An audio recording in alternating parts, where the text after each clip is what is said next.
지금은 아는 것이 힘이다. 시간입니다.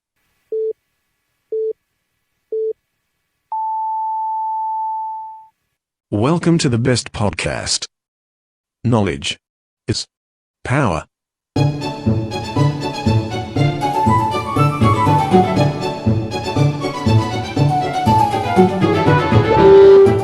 I'm 시즌 8 먼데 2 대전. 네, 이번 주는 세무 회계에 대한 궁금증과 각종 탈세에 대해서 알아보는 시간, 세무 회계에 대해 물어보세요 시간입니다. 오늘은 세금 계산서에 대한 궁금증에 대해 알아보도록 하겠습니다.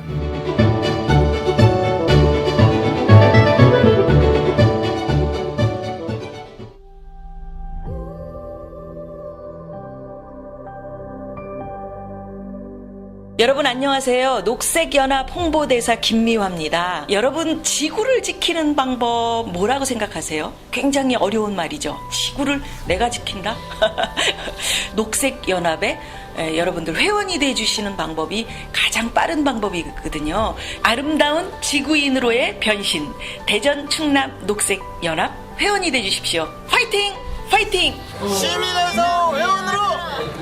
시민에서 회원으로. 시민에서 회원으로!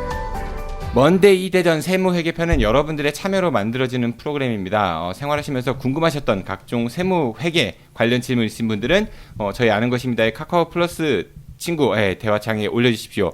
페이스북과 유튜브, 네이버 블로그를 통해서도 질문 받습니다. 네, 그럼 오늘 세무회계에 대해 이야기해 주실 두 분 모시겠습니다. 저희 세무회계 전문가 류영수 공인회계사 오셨습니다. 어서 오십시오. 네, 안녕하십니까. 네, 그리고 각종 탈세, 잔머리 수법에 대해 소개해 주실 분입니다. 사기 전문가 박 사장 나오셨습니다. 사장님 안녕하십니까? 오랜만에 뵙습니다. 네, 들리는 얘기에 의하면 박 사장님 교통사고를 났다고. 네. 어떻게 지금 나와서 이 방송을 하시죠? 나이롱. 아닙니다. 어제 매출 신청을 받았고. 매출? 네, 매출 형님 매출을. 외출. 네, 매출. 그리고 저 대학병원에 입원했습니다. 제가 대학병원에 입원을 하고 100만 원의 일주로 해서 3주를 입원을 해야 된다고 하는데. 그렇게는 입원하기 싫다. 멀쩡해 보이는데 어디 다쳤어요, 근데? 여기 목부터 여기 지금 오른쪽이 지금 다 좀 힘듭니다. 지금. 잘 돌아가는 것 같은데. 물 만났네요. 네, 합의금 얼마 부를 생각이에요? 이미 전화했습니다. 네. 금요일 날 제가 저 보험 담당자랑 전화를 했고 200을 달라고 했더니 일단 입원을 하시죠. 그래서 내가 입원했습니다. 네, 알겠습니다. 쾌차하시길 바라고요. 네. 오늘 주제는 세금 계산서 관련한 내용이거든요. 사업을 하시는 분들에게 세금 계산서는 부가가치세 신고 이런 거 할 때 정말 중요한 거라고 할 수 있을 것 같은데, 그런데 이 세금 계산서하고 계산서 이런 건 좀 서로 다른 거죠, 회계사님? 예, 다릅니다. 세금 계산서는 일반 과세자인 경우에 해당되고 주로 대부분의 사업자고, 계산서는 금융, 보험업, 그다음에 이제 농수산물업 이런 생활 필수용품 과 관련된 사업을 하시는 분이 발행하는 것을 계산서다. 그러니까 이른바 비과세 사업자라고 칭해지는 그런. 비과세 사업자란 말은 없고, 네. 과세 사업이냐 면세 사업이냐. 면세 사업이냐. 여기서 면세라고 하면은 세금을 아예 안 내는 게 아니라 부가가치세 면세인 그렇죠. 거죠. 부가가치세 면세. 그러니까 이 세금 계산서는 대부분의 그 장사나 사업하시는 분들은 세금 계산서 발행 대상인데, 그중에 말씀하신 대로 생활 필수, 농수산이라든지 보험, 금융, 병원, 그렇죠. 교육 이런 것들, 교육. 네, 그런 것들은 이제 부가가치세 면세 사업자라 계산서를 발행하고 부가가치세하고 상관이 없다, 이런 얘기인 거죠. 그렇죠. 알겠습니다. 우리 박 사장님은 그런 의료 관련된 사업도 해보고 교육 관련된 사업도 해보고 그러지 않았어요? 맞습니다. 제가 이제 의료 사업도 해보고 교육 관련 사업. 의사예요? 의사는 아니고. 의료 사업은 제가 이제 의사가 아니다 보니까 사실 일반 과세인데 저하고 거래했던 병원이 있으니까 이제 그분이 이제 면세 사업자, 의료 면세 사업자였던 거고. 근데 저 혜택을 많이 받습니다. 이 사기꾼 입장에서. 그러니까 이게 발행 기준인 거죠. 그러니까 발행 기준. 예. 네. 그 발행이 아니라 내가 예를 들어 가지고 병원을 하는 사람인데 어디 물건을 살 때 나 면세 사업자니까 부가가치세 안 내려, 이건 안 되는 거죠. 그렇죠. 안 되죠. 공급하는 사람, 매출을 일으키는 사람 기준에서 과세냐 면세냐. 알겠습니다. 회계사님, 제가 예전에 병원이랑 이게 거래를 한 적이 있습니다. 근데 병원이 이제 저한테 제가 이제 영업을 열심히 해서 그때는 사기가 아니라 정말 일을 열심히 해서 그분들이 이제 저한테 니들 수익을 받아가라. 그래서 제가 이제 저희 회사로 청구를 했더니 부가세를 내야 된다. 과세 사업자 그러니까 세금 계산서를 갖고 와라. 네. 그래서 제가 아니 당신들이 면세인데 면세 사업자를 끊어주면 안 되냐. 안 된다고 하시다가 나중엔 그럼 네가 면세의 사업자가 있으면 끊어줄게. 그래서 제가 일하고 다른 제 면세 사업자를 이제 제출을 했어요. 네. 그래서 면세를 이제 받았는데 네. 잘못된 겁니까? 네. 당연한 거 아니에요, 그거? 그건 위법인 거죠? 그죠. 근데 제가 행위를 똑같이 한 겁니다. 이따 나오겠지만 사실과 다른 계산서나 세금 계산서 엄중한 처벌을 하고 있습니다. 공소시효가 어떻게 되죠? 공소시효는 모르겠어요. 이거 박 사장님 나중에 아니 오래전님 10년도 넘었어요. 이미 10년도 넘었고. 그래 공소시효 한번 확인해 보도록 하고요. 오늘 질문자님 첫 번째 질문자님 사연 들어보도록 하겠습니다. 보증금 2천만 원에 월세 70만 원을 받고 보유 중인 집을 임대 중입니다. 그런데 세입자가 처음에는 아무 말이 없다가 몇 달 뒤부터 세금 계산서를 발행해달라고 합니다. 그래서 제가 무슨 소리냐? 난 사업자 등록증도 없는데 어떻게 세금 계산서를 발행할 수 있느냐 하니 자기는 지금까지 월세 사는 집마다 전부 세금 계산서를 발급받았다고 말을 하더군요. 그러면서 세입자는 발급 안 해주면 세무서에 신고하겠다고 합니다. 어찌 해야 할까요? 저는 사업자 등록증도 없는 그냥 직장인입니다.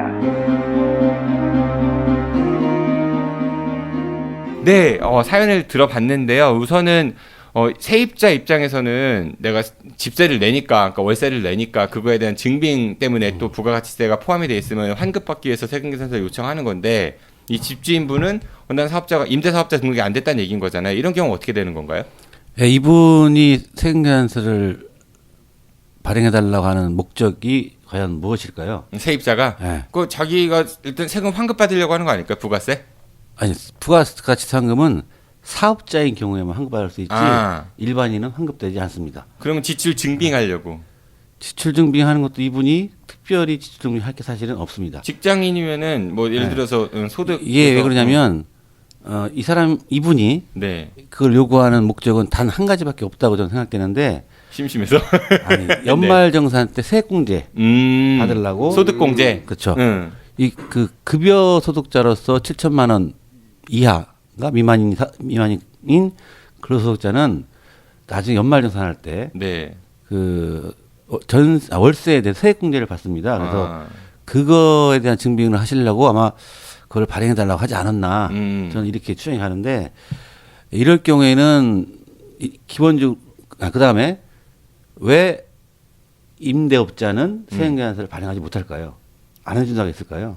이분 말로는 사업자 등록증이 없으니까 당연히 못 발행해 주는 당연히 아닐까요? 못 발행해 주는데 임대사업자는 주로 두 가지로 나눕니다. 일반 임대사업자하고 주택 임대사업자로 나뉘는데 일반 임대사업자는 과세사업자고 주택 임대사업자는 면세사업자입니다. 그래서 이 집주인이 주택 임대사업자를 등록할 수도 있고 안 할 수도 있어요. 왜냐하면 주택 임대사업자 등록을 하게 되면 취득세 감면이라든지 각종 재산세 감면이라든지 각종 혜택이 있지만 안 하고도 할 수도 있어요. 근데 이 주택 임대사업자라면 면세사업자들 기본적으로 세금계산서를 발행할 수가 없습니다. 그러니까 면세사업자이기 때문에 세금계산서를 발행할 수 없다. 네.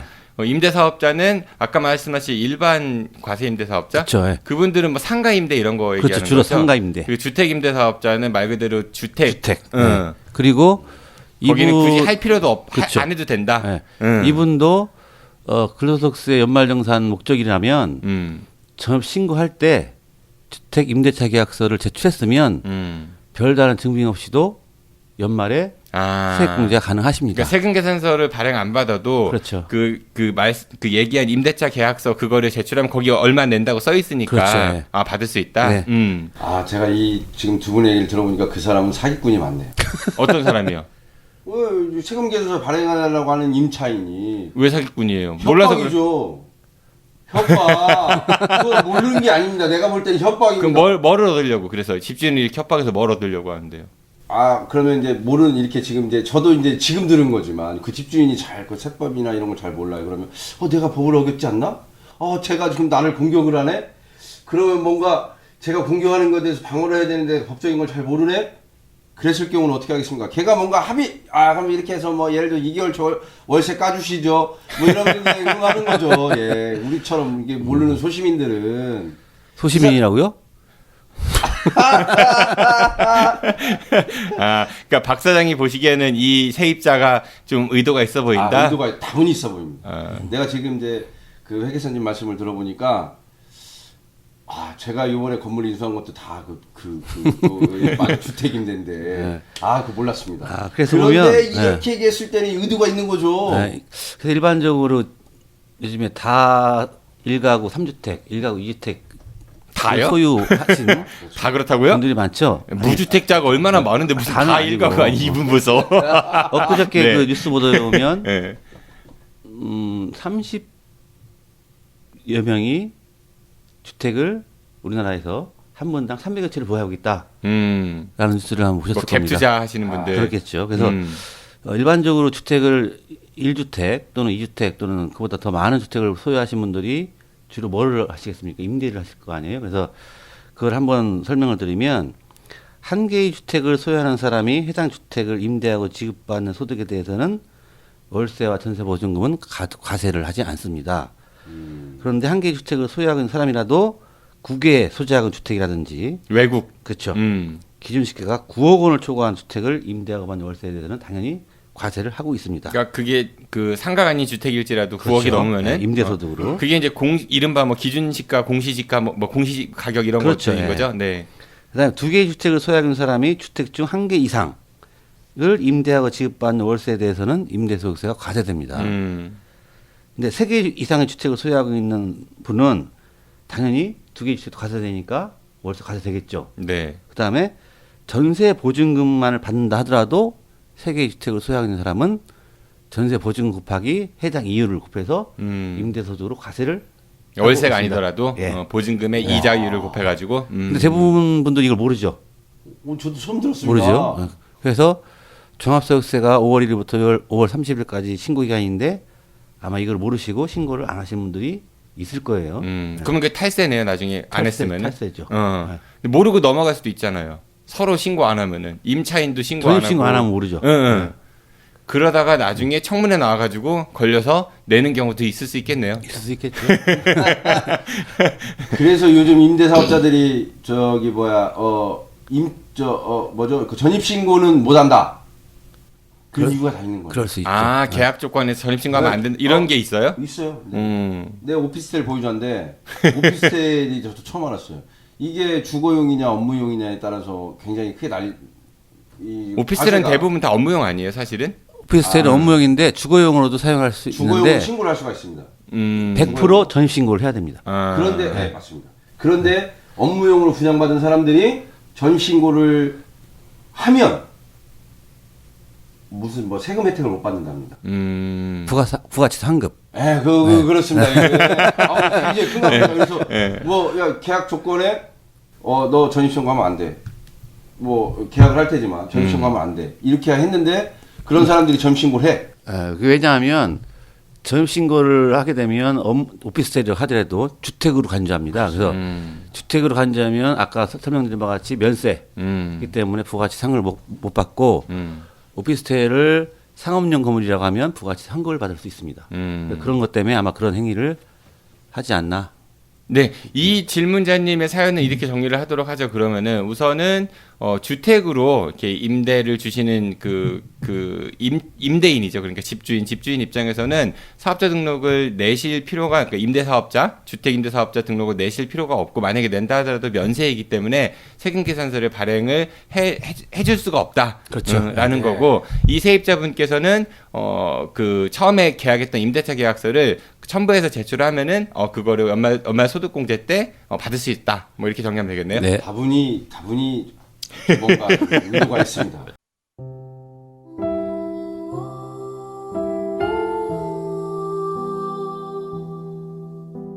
세상에서 가장 긴 무덤. 산내 권령골은 한국전쟁 때 대한민국 군인과 경찰이 민간인 7천여 명을 불법적으로 학살, 안매장한 비극의 현장입니다. 평화통일교육문화센터는 산내 권령골, 대전 형모소터, 대전 원도심 일대에 남아있는 일제강점기 시대 흔적, DMZ 평화기행, 제주 4.3 사건 평화기행 등을 운영하고 있습니다. 또한 남과 북의 평화통일을 위한 다양한 강좌도 개설하고 있습니다. 여러분들의 따뜻한 관심과 사랑으로 우리 아이들이 살아갈 이 땅에 평화의 씨앗을 뿌려주세요. 페이스북에서 평화통일교육문화센터를 검색하시면 평화통일교육문화센터를 만나실 수 있습니다. 고맙습니다. 네, 두 번째 질문자님의 사연입니다. 우선 어떤 사연인지 들어보시죠. 저는 현재 건설업에 종사를 하고 있습니다. 매출 장부와 매입 장부를 맞추기 위해 평소 알고 지내는 거래처 사장님께 세금 계산서를 발행을 부탁해서 수기로 세금 계산서를 발행받았습니다. 그리고 제가 발급받은 금액의 10%를 그 사장님에게 입금했습니다. 그 후에 다른 거래처 사장님이 세금 계산서를 추가 발행할 여유가 있느냐고 물어봐서 저한테 세금 계산서를 발행해준 사장님을 소개해드렸습니다. 그런데 이분이 3,300만 원 세금 계산서를 부탁했고, 그래서 3,300만 원을 보낸 뒤 3,000만 원을 돌려받아야 하는데 돈을 받은 사장님이 잠수를 탔다고 합니다. 그래서 제가 소개한 죄로다가 일단 그 사장님께 3,000만 원을 지급해드렸습니다. 그리고 제 3,000만 원을 최초의 그 거래처 사장님께 받아야 하는데 이분이 이젠 제 연락도 받질 않으십니다. 어찌해야 할까요? 이 사장님을 사기죄로 고소할 수 있나요? 그럴 경우 저도 처벌받게 되나요? 네, 두 번째 분의 사연은 이걸 안타깝다고 해야 되는 건지 아니면은 참 박 사장님 입장에서는 굉장히 좀 친근한 이야기일 것 같은 생각이 들기도 하는데 우선은 거래가 실제로 이루어지지 않았는데 이른바 이제 가라로 쓴 거잖아요. 그걸 맞추기 위해서 그리고 거기에 맞는 세금은 내가 부담할 테니 이렇게 끊어달라 이렇게 한 거고 이거는 명백한 위법 행위 같기는 한데요. 세금계산서는 이제 이런 행위를 하는 분들을 보고 주로 자료상이라고 하죠. 자료상? 자료상. 네. 가공세금계산서를 주로 전문적으로 다루시는 분을 우리가 자료상이라고 합니다. 가공세금 계산서를 다루는 분을 자료상이라고 한다. 자료상이라고 해요. 그다음에 이러한 세금계산, 가공세금계산서 또는 허위세금계산서라고 하는데 가공세금 계산서는 거래가 전혀 없이 발행하는 세금계산서를 가공세금계산서라고 하고 허위세금계산서는 거래가 있었는데도 불구하고 거래 내용과 다르게 적는 경우를 그러니까 없었던 거래를 그렇죠. 갖고 만든 게 가공이고 실제와 다르게 한 거를 허위다. 허위다라고 하는데 둘 다 조세법 처벌법에 처벌을 받습니다. 어떤 게 처벌이 더 세요? 발행자는. 불이익은 매입자가 더 많죠. 매입자라고 하면은 그거를 부탁한 사람, 발행해준 사람, 받은 자. 그래서 이 조세 처벌법에 의하면 벌금이 어느 정도 나면 그 발행한 세금 계산서 부가가치세액의 3배를 벌금으로. 그럼 이 지금 질문자님 같은 경우는 이제 자기가 부탁을 해서 10% 줬다가 했는데 30%를 가산세로 내야 된다는 얘기인 거죠? 그러니까 뭐 벌금을 9천만 원이죠. 3배. 거래액이 3천만 원이니까. 아, 세액이 아니라 거래액에? 세액의 3배. 세액이라고 했잖아요. 네. 그러니까 900만 원. 그렇게 안 돼요? 네. 벌금으로 해요.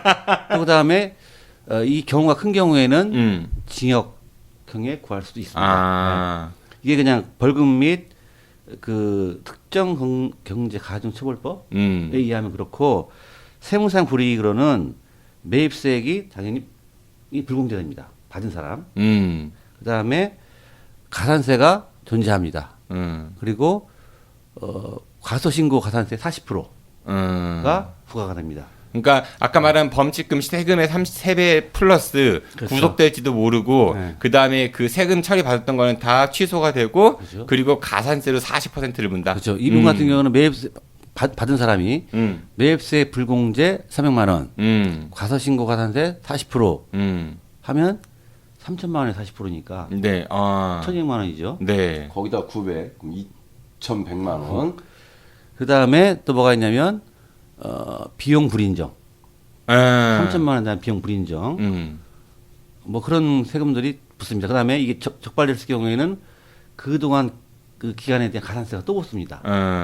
1년에 12% 정도, 11.2%인데 한 12% 붙습니다. 그러면 3천만 원에 12%면 360만 원인가요? 5년이면? 아 근데 회장님 너무 센 거 아니에요? 솔직한 얘기로? 아니 3천만 원 한 번 잘못했다고 이 친구는 그냥 항상 해오던 관행대로 내 자료가 좀 부족해? 우리가 줄게. 뭐 그런 거 그냥 한 번 해준 건데 이 친구는 3천만 원 다 날리는 거잖아요. 결을 내요. 그거 한 번 때문에 3천만 원 이상 될 거예요 아마. 이 벌금 다 합치면 이게 뭐냐면 이게 국가에서 어떻게 보냐면 경제의 질서를 물란하게 했다라고 해서 엄중한 처벌을 가하고 있습니다.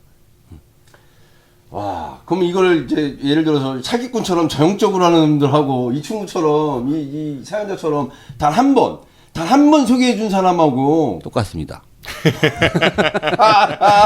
이게 그 지금 국세청이 전산화 시스템이 굉장히 고도화돼 가지고 자료상이라든지 또는 이런 가공세금계산서 또는 허위세금계산서 발행했을 경우에는 거의 요즘에는 적발된다. 그러니까 과거에 수기로 할 때는 그렇죠. 조금 좀 덜했지만 요즘 전자세금계산서가 많이 발달이 돼 있으니까. 그렇죠. 그다음에 이분은 또 종이세금계산서를 발행했다고 하지 않았습니까? 그래서 그럼 오히려 더 주의 있게 들여다볼 여지를 준 걸 수도 있겠네요. 뭐 그럴 수도 있지만 전자세금계산서를 의무적으로 발급해야 되는 사업자가 있습니다. 법인.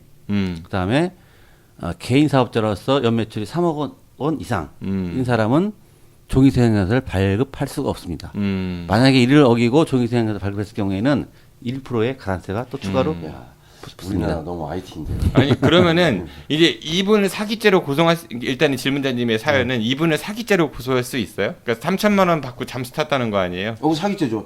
사기죠. 3천만 원 받은 거는 그러니까 왜냐하면은 이 사람이 원해서 3천만 원을 속여서 받은 게 아니라 저쪽에서 요청해서 온 건데 이제 안 주고 잠수 탄 거잖아요. 그렇죠. 사기는 보통 남을 속여가지고 뭔가 금전의 이득을 취한 건데 그 출발이 이분이 먼저 속인 건 아니니까. 어쨌든 간에 둘 다 처벌 받습니다. 사기죄가 아니라 할지라도 그렇죠. 조세법 처벌법에 의해서. 그거는 그걸 부탁한 사람이 다분히 그걸 노린 겁니다. 아, 이 친구는 내가 부탁을 하면 들어줄 것이고 그 돈을 내가 횡령을 해도 이 친구는 고발을 못할 것이다. 그러합니다. 이게 무슨 문제가 있냐면 이분이 예를 들어서 3,300만 그러니까 부가세 포함 3,300만 원의 가공세금계산서를 발행해 준 거잖아요. 그러면 매입자로서는 매입 처리하고 할 거 아니에요, 그죠? 네. 그러니까 매출자는 매출 처리할 거 아니에요. 네. 그럼 매입자는 그 대금 지급을 어떻게 할까요? 가공인지 할까요? 안 하겠죠. 안 하죠. 그다음에 매출자는 매출을 일으켰는데 대금을 회수해야 될 거 아니에요. 네. 회계상으로는 대금 회수가 가능하지 않습니다. 그죠? 근데 국세청에 조사했을 때는 매출자한테는 이거 가공세금계산서인데 어떻게 대금을 회수했느냐라고 했을 때는 대표자가 가져간 걸로 봅니다. 그래서 대표자 상여까지 뭐 배임 이런 것까지 물을 수도 있어요. 우리나라 세법이 그렇게 있어. 그렇게 디테일합니까? 네, 디테일합니다. 청춘을 돌려다오. 안녕하십니까. 여러분은 청춘하면 어떤 생각이 드십니까? 청춘학교. 청춘학교는 배움의 열정을 가지신 어르신들이 한글, 국어, 영어, 수학도 배우고 영화, 연극, 전시회 관람도 하고 스마트폰 사용법도 배우는 열린 배움터입니다. 배움, 나눔, 행복이 있는 청춘학교에서는 배움의 열정을 가진 학생과 재능 기부를 해줄 선생님 그리고 후원자들의 참여를 기다리고 있습니다. 학생 무료, 선생님 무료, 후원회원은 유료. 기부금 영수증 발행됩니다. 전화 042-254-2007번이나 010-6620-8255로 연락 주시면 되고요. 자세한 내용은 다음 카페에서 대전 청춘학교를 검색해 주세요. 감사합니다. 네, 이렇게 해서 아임 시즌 8 먼데 이 대전 세무회계 편 오늘은 세금 계산서 관련 이야기를 나눠봤습니다. 우선 첫 번째 질문자님 같은 경우는 뭐 그냥 계약서만 제출하셔도 그 연말에 소득공제 받으시는데 큰 무리가 없다고 하니까 참고하시면 좋을 것 같고요. 두 번째 같은 경우는 위법이긴 한데 이게 굉장히 많이 사실 만연해 있었던 우리 사회 모습 아니었던가 싶기는 해요. 옛날에는 많았었죠. 그러니까 위법을 안 하는 게 사실은 가장 좋은 게 아닐까 싶은 생각이 듭니다. 오늘 아우 정PD님 저렇게 말씀하시는 거 보니까 어떻게 해서 인생이 살아가면서 위법을 하나도 안 합니까? 사실 그냥 주고받는 그 관계 속에 있는 건데. 그거까지 처벌한다는 건 좀 솔직히 좀 그럼 처벌하지 말아야 돼요? 아니죠. 그러니까 우리가 처벌을 하는데 이게 상습범이냐 초범이냐 이런 것처럼 세금도 좀 야 너 그래 그러면 좀 이렇게 감면도 해주고 경감도 해주고 그래야 이 사람이 이런 일을 하면 안 되겠다 이러는 거지. 그냥 죽이는 거지 않습니까 세법은. 탈세에 대한 세금 감면 경감이 어디 있습니까? 세법. 형법도 그런 얘 친구는 초범이고 뭐 이런 게 있는데 어떻게 세법은 그런 게 없습니까? 예, 우리 회계사님 마무리 말 한번 해주시고 마무리 마치도록 하겠습니다. 할 얘기 없으세요? 투명한 네. 오늘 비도 오는데 수고들 하셨습니다. 네. 가급적이면 투명한 그 세금과 또 탈세 같은 거를 지향하는 그런 박사님 되셨으면 좋겠습니다. 알겠습니다. 네, 두 분 오늘 고생 많으셨습니다. 안녕히 가십시오. 감사합니다. 네, 저도 이만 물러가겠습니다. 저는 수요일 웬스데이 대전에서 다시 찾아뵙겠습니다. 지금까지 진행의 정진호였습니다. 청취해주셔서 고맙습니다. 안녕히 계십시오. I'll be back. 고맙습니다.